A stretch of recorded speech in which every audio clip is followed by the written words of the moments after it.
There was a time I was suffering from the most vicious spiritual attack on my life. I felt I had nobody to go to. I couldn't even explain what was happening to me. It was a strange narcissistic web, and there are no colorful webs. They're invisible for a reason. So you know that you're under attack, but you don't know how.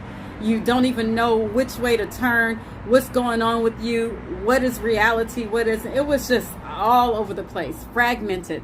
Soul was fragmented. By the nature of what I was going through, I had to be around the perpetuators of my pain.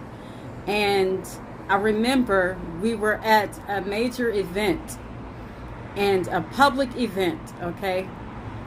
And I love children. And so there was this child that came as one of their neighbors to this event, and his dad was looking exhausted. He still had his work clothes on at a picnic, so you knew that he was exhausted, just came from work. And this child was rambunctious. He had so much energy. But I was like, oh my goodness, because at that time I hadn't been around children in a long time, and they're like they're like my joy. And because of the circumstance that I was in, I wasn't able to be around them. So when I saw him, I got really excited, and I was like, oh, he would be so fun to babysit. I would love to watch him. About 30 minutes later, I got up from my chair just to have a different position and, you know, looking out over the crowd.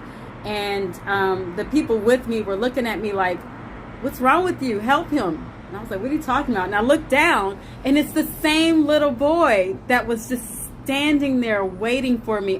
Let me tell you, this was miraculous. This boy could not be controlled by anybody, but he was standing there waiting for me. God revealed to me that an angel had took his hand and calmed his spirit, so that he was literally standing waiting for me to acknowledge him, to play with him.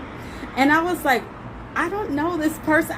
Is it okay? Where is his dad? His dad was enthralled that somebody wanted to watch him. And so that was a prayer that I prayed, not realizing it. I thought it was a fleeting wish. And I had the most fun time. Now, let me tell you, God told me which clothes to pick out that day. I had on a Charlie Brown shirt with blue pants, did not even match. I even said, Lord, you sure? No, it was for a reason. And I was going to wear some cute sandals and stuff, be cute. No, he was like, no, put on tennis shoes. I said, okay. It was all for this divine planned moment. And it was the most exhilarating, fun time for me, for the family, for his father, for him.